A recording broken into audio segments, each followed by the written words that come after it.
Good morning, student. Today we are in the classes of traditional knowledge system. Okay, so this is TKS, traditional knowledge system. What is TKS? TKS is the know-how of the people which is gathered through the day-to-day work of life to overcome the hurdles and tap the potentiality from their immediate neighborhood, where it reflect actually the people's specific knowledge, understanding, as well as observational and experimental informations. Okay, so we have to read that there is a need to give emphasis on this type of traditional knowledge system for searching alternative solution or alternative ways to face the challenges and design a sustainable lifestyle. That is actually the motto. Now, traditional knowledge refers to the knowledge, innovations and practices of indigenous and local communities all over the world. It tends to be collectively owned and takes the forms of stories, songs, folklore, proverbs, cultural values, beliefs, rituals, community law, local language and agricultural practices, including the development of the plant species and also animal breeds. Okay. Now, currently different international forums started to focus on the relevance of the traditional knowledge system. Organizations like World Intellectual Property Organization (WIPO), the International Labour Organizations, Food and Agricultural Organizations, World Health Organization, United Nations Educational, Scientific and Cultural Organization (UNESCO), United Nations Environmental Program, United National Development Program and also United National Commission on Human Rights. Now, these are the organizations in worldwide. In India, the similar focus is also given on traditional knowledge system by National Knowledge Commission, okay, for proper documentation and protection of this type of through intellectual property right. Now, different organizations and institutions have taken up activities for many types of research, documentations and development of the total knowledge, traditional knowledge system. Moreover, the legal instruments have also been developed, like National Biodiversity Act, which is NBA, in 2002. So, TKS best practices in the country on the natural resources management, agriculture practice, medicine and also in health.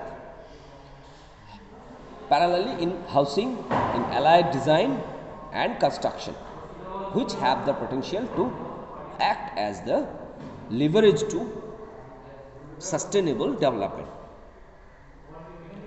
Now, all type of these practices have some age-old history, progression and empirically tested observations, which essentially need not only documentation but also validation and applicability in contemporary context to meet the requirement for sustainable development. Okay. Now, we are in the, when you're talking about traditional knowledge system, so two things which is important. One is the nature of the traditional knowledge system and the type of the traditional knowledge system. These two things is important. Now, the evolution of the total evolution of the total, when you're talking about traditional knowledge, is very much local in nature and associate with a particular environmental or socio-cultural context. It is designed and developed by the local community through their constant long-term observations.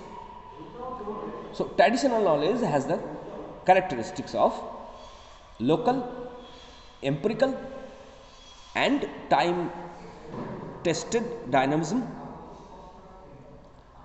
Moreover, traditional knowledge is always handed over or transformed from one generation to the next generations, and also between the one community to another community by orally, or sometimes it may be visually.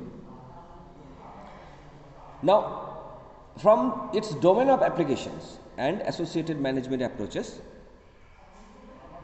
traditional knowledge can be categorized as three important segments. First one is traditional ecological knowledge, that is TEK. Then traditional technical knowledge, that is TTK, and third one is traditional value and ethics. So, first is traditional ecological knowledge, second one is traditional technical knowledge, and third one is traditional value and ethics. Now, first we have traditional ecological knowledge. This represents the knowledge which is actually associated with the natural resources and environmental management. And when you talk about TTK, that is traditional technical knowledge, it is referred to the knowledge associated with the tools and application used. And in the third case, when we talk about traditional values and ethics, that is actually referred to the values, norms, institution and policy framework evolved with the traditional knowledge best practices. Okay, that is the TVE, that is traditional value and ethics. Now, first take the traditional ecological knowledge. This refers to the evolving knowledge acquired by indigenous and local people over 100 or thousands of years through a direct contact with the environment. This type of knowledge is specific to a location and includes the relationship between plants, animals, natural phenomenon and the landscape that are used for livelihood. Now, such as resource gathering through hunting, fishing, agriculture, livestock farming, forestry, agroforestry, these are the area actually. Now, there are practices for weather forecasting too. There are practices for weather forecasting. Such type of thing consider the natural landscape characteristics, that is topography of the land, slope, soil characteristics, rock characteristics, and weather and climate, as well as the type of flora and fauna. These are the knowledge of this thing is required to when you forecast about weather. Now, it is a process of indigenous communities for observations, classifications, then a form of analysis, interpretation and decision making for daily work of life, along with the development of the world views. That is also a work in the secondary work. Now, when we are talking about traditional technical knowledge, that is TKK, traditional technical knowledge actually refers as the knowledge which is related to the design and development of the tools, implements, and gear for different application in the context of natural resource management. Okay. Obviously, by the indigenous community, they. Now, this also represents the knowledge and the skill about the design and construction, like housing or water harvesting structure or roads, and even in it is in case of bridge. Okay. Now, when you talk about the traditional value and ethics, so this is linked to actually traditional cultural practices which prioritize do's and don't in the aspects of the relation to the natural resources, harvesting, conservations, and equitable sharing. Okay, talking about the value and ethics, this involves seasonal based practices like restriction of fishing during breeding season, harvesting forest resources during flowering periods. Sometimes institutions are developed to manage the human habitations, controlling human practices related to health and obviously sanitations, like restriction of food in different seasons, okay, restrictions of waste disposal, okay, norms for location of any animal sheds, okay, or location of any toilets, etc. Okay, so this will help to identify the prospect of the future, adapting adapting the lifestyle, habitat management, environment, natural resource management, and the side by side a big thing, wildlife protections. This that is also a important thing, wildlife protections. Okay. Now, this approach start with the identification of the traditional knowledge based practices, along with the along with its link to manage the natural resources with the aim to maintain ecological services, management of food, augmenting nutritional inputs, health and sanitation, disasters risks reduction, and also the climate change adaptations. So, such type of practices need to be documented with appropriate answer of the questions, appropriate answer of some questions. What are the questions?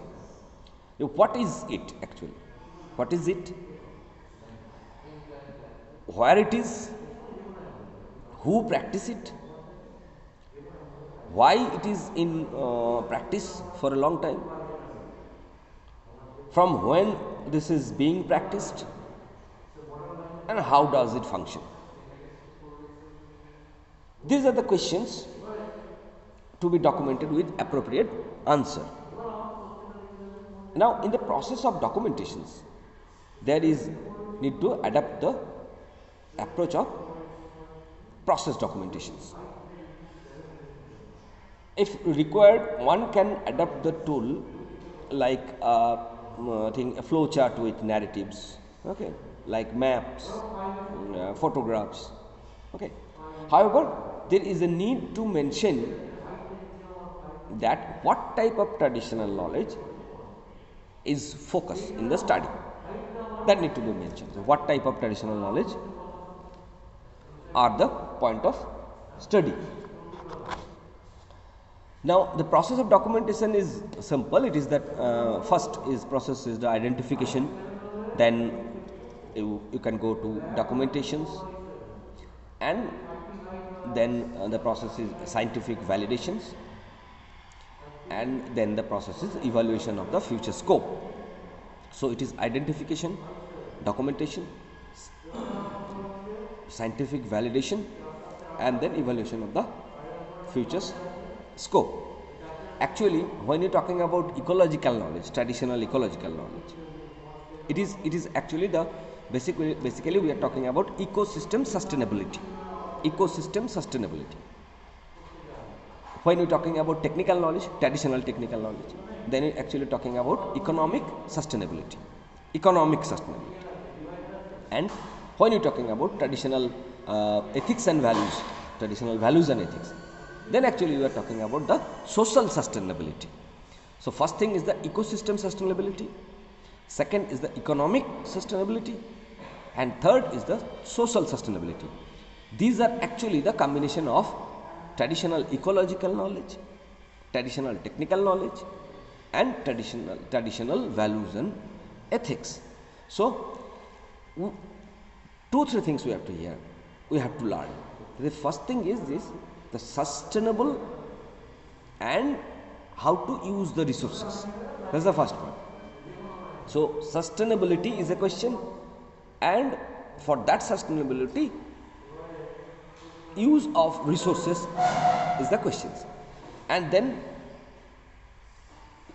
what we can get, there is a clean, green and healthiness. Actually clean, green and healthiness, that is actually. So when we are talking about traditional knowledge system, we are talking about the three things, the ecological, one thing, technical, and the values and ethics. And from that we get ecosystem sustainability, economic sustainability, and social sustainability. And combining all these things, we get the sustainability, and for that sustainability, we have to learn the uses of the resources, properly uses of the resources, and then you can get a clean, green and healthiness. Okay, so that is the process of documentations. Okay, now some all over the country, the many traditional knowledges best practices are followed by different communities. So taking the traditional water harvesting practice,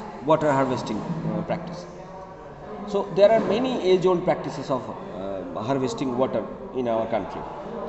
Basically, to collect the rainwater, the process is to collect the rainwater, restore the surface flow of the water, and groundwater recharging. That is actually the process. So collect the rainwater, restore the surface water, and groundwater recharging. These are the process. So these are based on some simple technology and defined management system. Simple technology and defined management systems, like a step well. Step well is exactly what is sound like a step down to well. Okay, the earliest step oils date back to, it is about 550 AD were developed in India as a necessary for the area those are suffering from the seasonal lack of seasonal rains. Okay, so that is a step oil. So originally originally this is found in the desert town. Okay, desert town, but the system has since gained popularity in many rural areas. Okay, so tank, that is the rural tank. Okay, the tank, you can find the tank in many rural areas.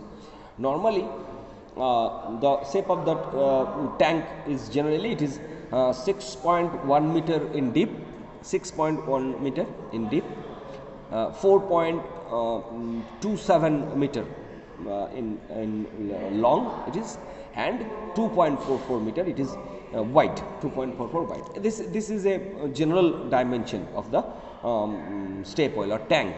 Okay, or tank. So 6.1 meter deep, 4.27 meter long, and 2.44 meter wide.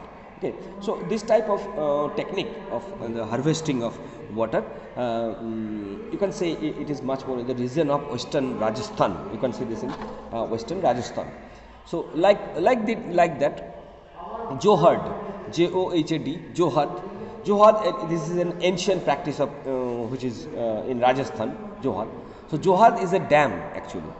Johad is a dam that collects the rainwater and replenish the supply of the underground water table. This is Johad, Johad. So Johad is an ancient practice of which you can find in the Rajasthan. Okay, it is a dam structure that collects the rainwater and replenish the supply of the underground water table. So Jabo is the another Jabo, Jabo. Jabo is a traditional practice among the you can see it among Naga community. Okay, so Jabo, which actually means Jabo, Jabo. Jabo means impounding water. Okay, impounding water. So centuries ago, the village evolves a self-organizing system to take care of this type of water, forest, and obviously the part of the farm management. Okay, so Jabo, Jabo is a traditional practices which is seen among the Naga communities. Okay, now Surangos is the another Surango. You can see continue to be the one of the relatively less known or gradually disappearing, but Surango is also a traditional water harvesting process. Surango, you can find the Surango in state Kerala. Okay, you can see the Surango continue to be the one of the it is relatively less known and gradually it is disappearing, but you can see in the this type of practice in Kerala. Okay, Kerala. Okay, northeastern part of India. This is northeastern part of India. This is bamboo drip irrigation is another one. Bamboo drip irrigation is a common practice. It is seen in the northeastern part of India. So this design of the bamboo pipe which are used for the irrigation varies with the variation of the rainfall. Okay, the variation of the rainfall, which reflects that there is an uniqueness of the traditional knowledge system. So as the bamboo pipe uses, the design of the bamboo pipe uses for irrigation, that is varies, okay, with the variation in the rainfall, that is continually varies with the variation in the rainfall. Okay, so this variation with which is directly attached to the variation of rainfall, this means that there is an uniqueness of this type of traditional knowledge system. So there is an uniqueness of this matter. Okay, now bamboo drip irrigation, you can also see bamboo drip irrigation in Assam. In Assam it is available widely, and you can also see this in Meghalaya. Okay, so in Meghalaya and in also in Assam you can see traditional bamboo drip irrigation. Okay, traditional bamboo drip irrigation, and it is practice in Meghalaya it is practiced because it is high rainfall area of Meghalaya. Bamboo drip irrigation is seen in the area of Meghalaya where the rainfall is high. Okay, where the rainfall is high. Okay, despite their all this thing, they continue to be the lifetime for a large number of farmers. Okay, who depend on this type of bamboo drip irrigation to meet their needs in the process of agriculture. Okay, so that you can see in the Assam, you can see it in the Meghalaya. Okay, traditional bamboo drip irrigation in some of the area where the rainfall is intermediate, you can also see it is the northern plain and the foothills of Assam and Arunachal Pradesh, and also you can see in the area of Bhutan border. Okay, so traditional bamboo drip irrigation with the area where there is an intermediate type of rainfall, you can see bamboo drip irrigation. In northern plains it is available, and in the foothills of Assam and Arunachal available, and you can see it in the Bhutan border area of Bhutan. You can see into the border area of Bhutan also. Okay, so this is all about the traditional knowledge system. This is the first part of the traditional knowledge system. Okay.